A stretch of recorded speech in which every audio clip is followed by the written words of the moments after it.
MotIva implants, they're all the rage. Everybody's talking about what actually makes the MotIva implants different. Well, in my hand, I do not hold a MotIva implant. This is actually a standard smooth implant. That's where MotIva actually really differs than a lot of the competition. For the most part in the US, textured implants kind of went away. MotIva is a brand that's been sort of around the world, and they actually have adopted a super tiny texturization. You can't even really see it, and you really can't even feel the difference. It's an 8 micron depth of texturization, and their claim is that this will be sort of accepted by the body better. Is that true?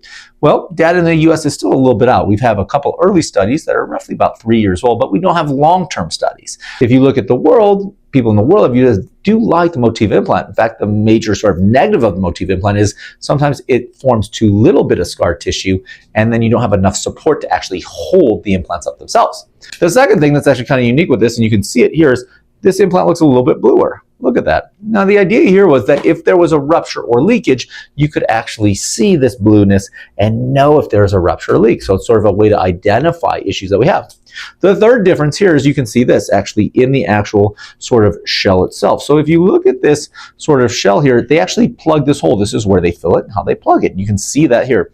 MotIva's claims that their shell is actually integrated into the whole shell itself. So the plug is not separate than the shell, supposedly to have less ruptures and leaks. Now, why do I keep saying supposedly or they claim? Well, because it's a newer implant. And I think there's always a good idea to have a healthy dose of skepticism along anything that's new. Doesn't mean I don't like the MotIva implant. I do, and I use it in revision capsule cases. I think it actually works very well. But I just want you to understand, anybody that's watching, these are the differences between the standard implants. It's a new implant. We need to keep following the data to make sure that we understand all of its benefits, its positives, and its negatives.